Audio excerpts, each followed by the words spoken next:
Hello everyone, hope you're doing well.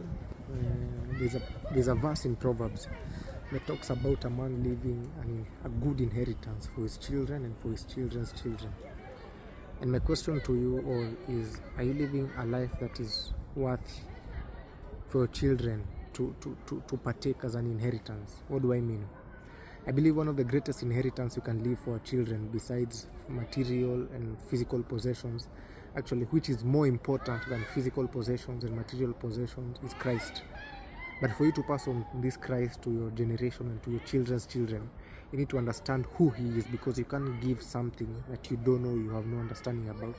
So are you taking time as an individual to invest in Christ, to invest in knowing Christ, to get to know him and what his purposes for you are, as far as your family, your children's children and your generations are concerned?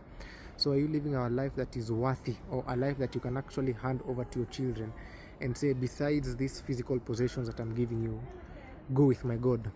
When we read the Old Testament, we usually hear God of Abraham, God of Jacob, God of Isaac. What many people don't understand was that was an inheritance in form of the version of God they knew that was passed on to the next generations. That's why maybe Isaac could stand and bank and make a prayer, the God of my father Abraham.